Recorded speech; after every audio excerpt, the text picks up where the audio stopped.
Major General Fatuma Ahmed, born in 1962, is a trailblazer in Kenya's military history. She is the first female commander of the Kenya Air Force and the first woman to attain the rank of Major General in the Kenya Defense Forces, marking a historic milestone.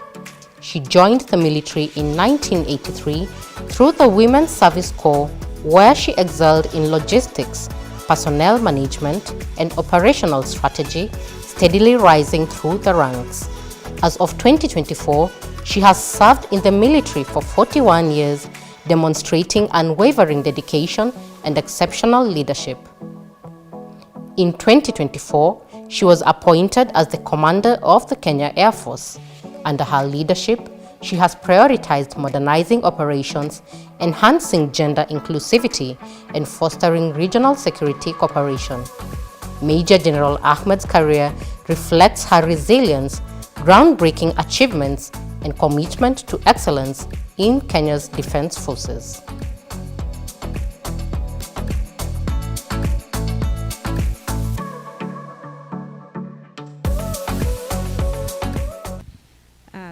Thank you, sir, for the kind introduction. The Management Board of the Strathmore University, Dr. Caesar Mwangi, the Executive Dean, Strathmore University Business School, Madam Kellen Karaoke, Associate Dean, Executive Education, Management Committee of the Strathmore University Business School, partners, course leaders, distinguished graduates, and invited guests. All protocols observed, ladies and gentlemen. Good morning. Good morning once again. Thank you. It is with immense gratitude that I begin by thanking God for the gift of life and the opportunity to share my reflections with you on this momentous occasion. I also extend my heartfelt appreciation to the management of Strathmore University for inviting me to speak on the critical themes of leadership and legacy. Today, my remarks are not about me, but about all of us gathered here. Leadership is a shared journey. There can be no leader without those who are led. My reflections today underscore the profound impact of sound leadership and policy changes, as I am a testament to their transformative power. My military career began over 4 decades ago when I was recruited into the then Women's Service Corps. And the Executive Dean had alluded to that earlier. The policy shift that allowed women like me to serve alongside our male counterparts or male colleagues was pivotal in shaping my journey.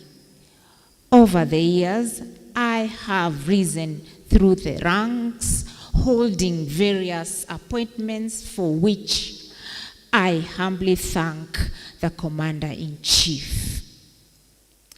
This journey has taught me invaluable lessons about leadership. Lesson 1. I hope to share with you today. I have premised my talk today on the quote of Aristotle. And he says, educating the mind without educating the heart is no education at all. As a leader, I lead humans, not robots. And even in circumstances where the soldier has to work with service animals like war dogs, it is important that a leader has the human face, that is humanity. It is this humanity that I think Aristotle was referring to as educating the heart. Over the years, I have come to accept the reality while some paper, curriculum vitae, CVs that is, are impressive with superior academic achievements, emotional intelligence must complement intelligence quotient. A leader needs the patience to listen to their subordinates, the humility to seek the counsel of their peers, and the courage to calm their superiors, including speaking truth to leadership. You will not create an impact if you do not improve people's situation. Leadership positions are not to elevate and improve yourself as a leader. Rather, it is a practice of elevating your team in order to actualize mission success. The organization or institution is the reason we exist. And we all know that organizations exist to provide societal service.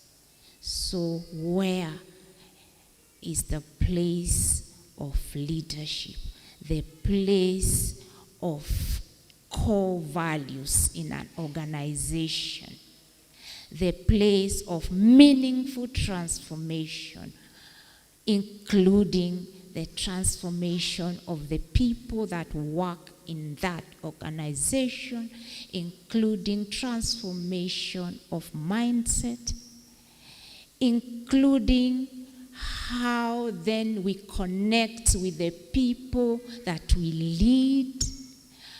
What about your intrapersonal skills and interpersonal skills? Food for thought. When I was the Assistant Chief of Defense Forces in charge of personnel and logistics at the Defense Headquarters, I faced numerous situations of balancing mission executions at the operations weighted against what it would cost the personnel and logistics. It is no wonder that the office is called P&L, personnel and logistics, meaning personnel come first, then logistics.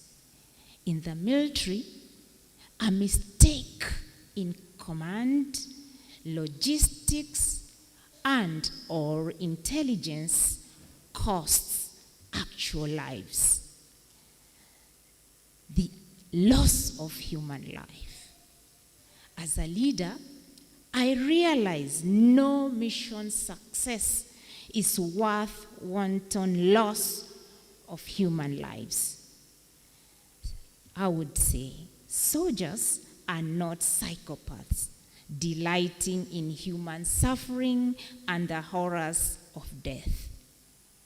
Therefore, military kinetic action is not a blank check for destruction.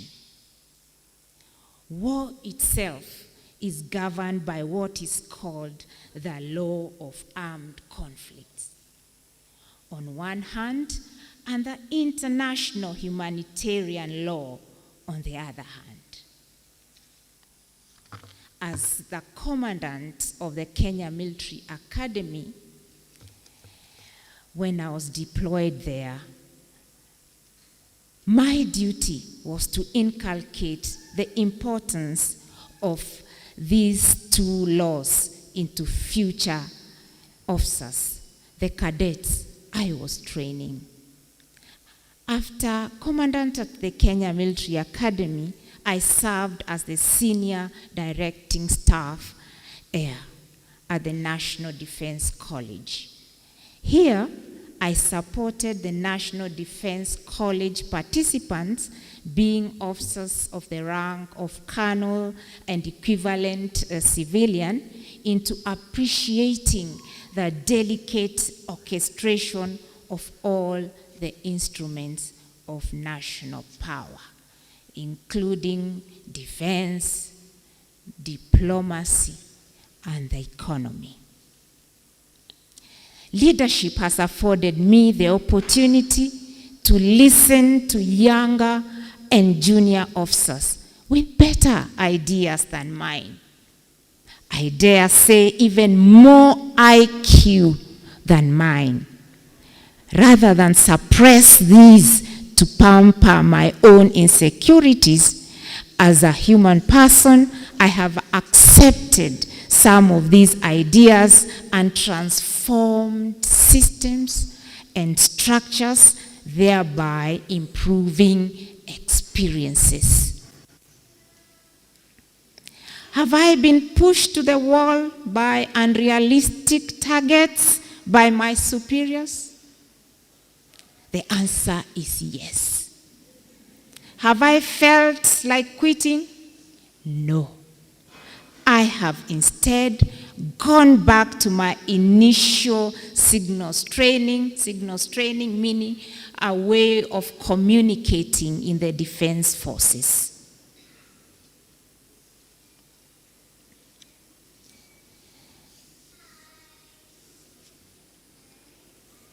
Where is the break in communication, I would ask?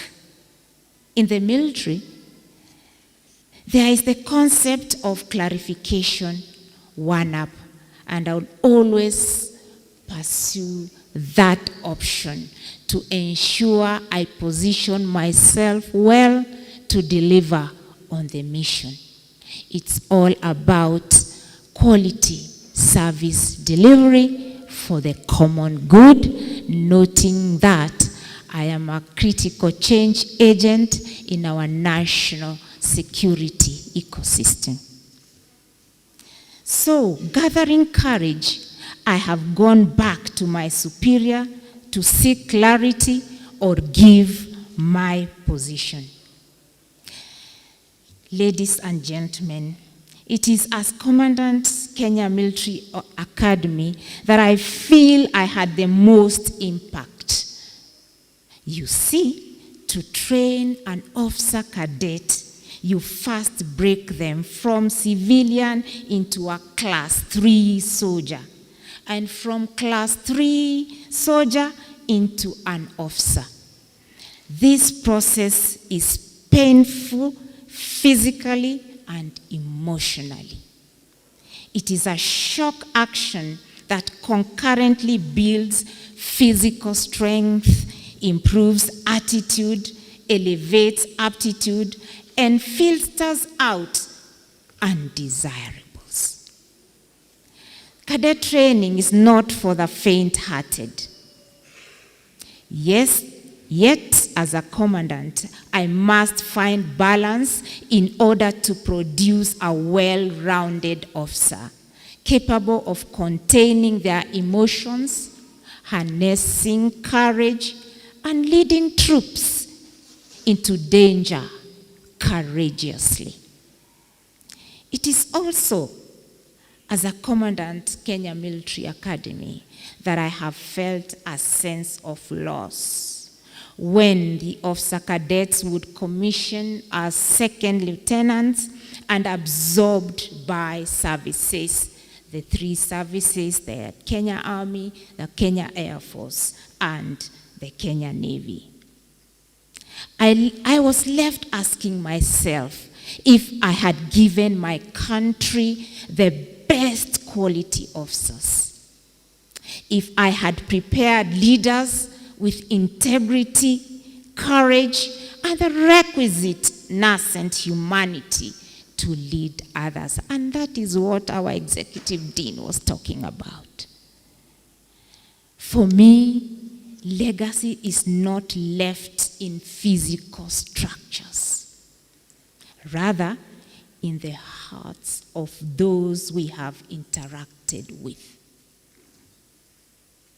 May my legacy not be specific to my gender nor my religion. I pray that when the younger generation of officers perform their tasks, interact with their families, and face challenges, that they may draw from one or two aspects of my influence to help execute that task or overcome that challenge. You may ask then, who influenced me and shaped my leadership? At this point, I pay homage to work ethics of my late mother, my uncle who took me under his wings, and the General retired Daudi Tonje, for his strategic vision to integrate women into regular appointments. Upon disbanding the women-only Women's Service Corps. Ladies and gentlemen, I have had stints in staff, institutions, and staff appointments in my military life. Yet, I have realized that my instruction appointments at the Kenya Military Academy and the National Defense College have been most influential as pertains to education and training. I have also served 3 years as a staff officer at the United Nations headquarters, Department of Peacekeeping Operations in New York. All these diverse appointments and missions have shaped my outlook on what really leadership is. I will tell you that all positions require commitment and professionalism for success.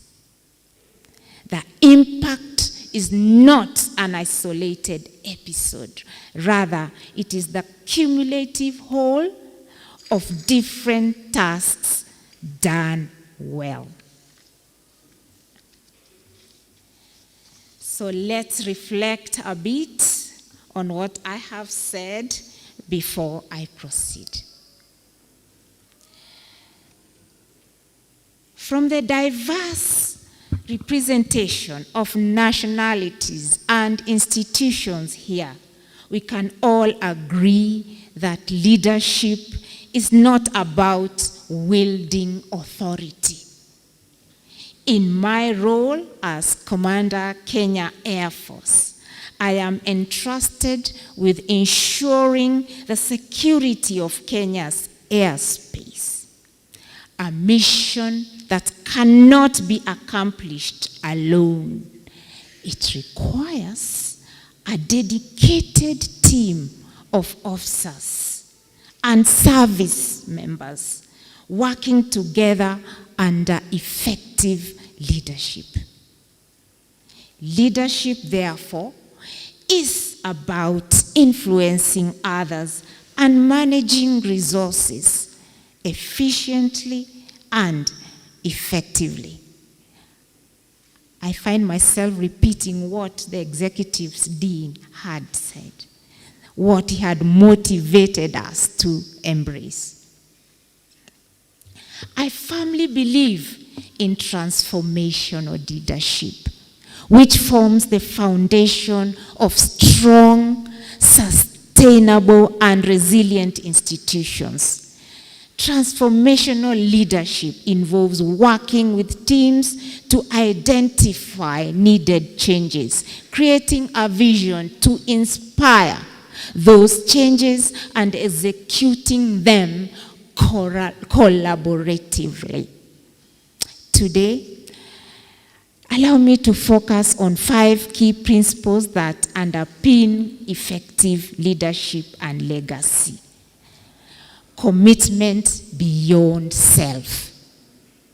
Leadership is a way of life grounded in service to humanity. True leaders prioritize their subordinates above all else. Figures like Nelson Mandela, Wangari Maathai, Martin Luther King, among others, exemplify this principle of selfless leadership. Theirs was a leadership spirituality anchored on service to humanity. That is according to me. As you reflect on your leadership journey, please ask yourself, do I prioritize those I lead? Empowering your subordinates and colleagues to excel beyond your own achievements is a hallmark of great leadership. Among us today are individuals I have mentored in their careers, people who exemplify principle. Another point is turning challenges into opportunities. The modern world is characterized by uncertainty, complexity, and ambiguity. Strategic leaders must transform challenges into opportunities and dreams into realities. In my own career, challenges have often been stepping stones to growth. Whether navigating new roles or addressing skepticism from those around me. In today's disruptive environment, innovation is not just beneficial. It is essential for survival. Leaders must cultivate innovative skills to address contemporary and future challenges effectively, efficiently, and sustainably. Let me also mention about purpose-driven leadership. Authentic leadership requires balancing organizational interests with personal ambitions while practicing due diligence. Yes, while practicing due diligence. Purpose-driven leaders remain firm, yet fair in their decisions and align their actions with their organization's ethos. I urge you to embrace transformative leadership and, of course, ensuring that it is about meaningful transformation, and you cannot do it alone. How then do you motivate your team to remain focused?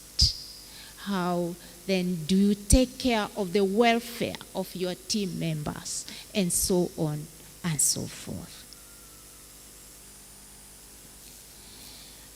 I would like to mention about leadership in the AI era. We live in an age where misinformation and disinformation dominate discourse. As leaders in this era, you must develop resilience and remain true to your guiding principles, despite external noise. In war, there could be a lot of background noise, but you must remain focused, because for you is to minimize your adversaries' competence to impact negatively on your positioning to win the war. Stay focused on your objectives while maintaining integrity. Integrity, integrity. The networks you have built during your time at Strathmore are invaluable assets. With classmates from 18 different nationalities represented here today, you have global network at your fingertips, an advantage you must leverage as you navigate your careers. May I mention about policy as legacy? True legacy lies in crafting impactful legacies that resonate with institutional values and drive sustainable change.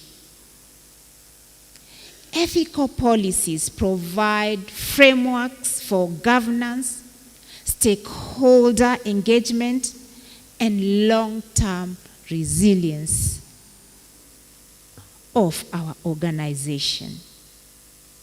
As strategic leaders, strive to leave behind legacies defined by ethical governance and meaningful contributions that inspire future generations.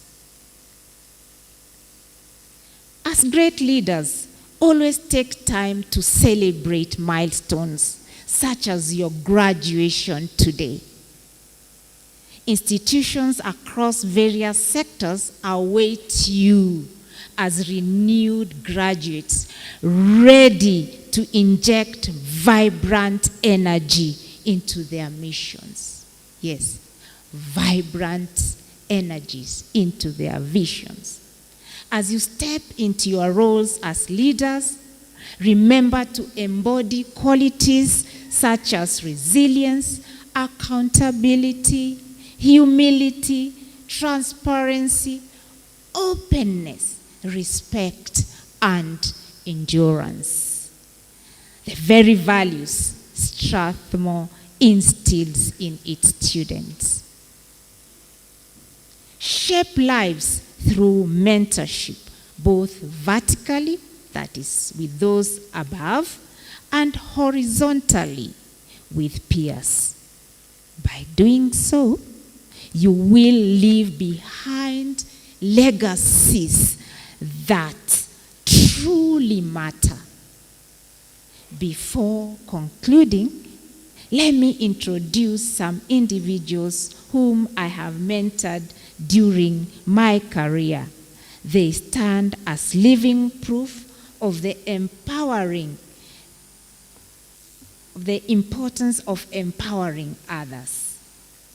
So may I kindly request the officers here present to stand up?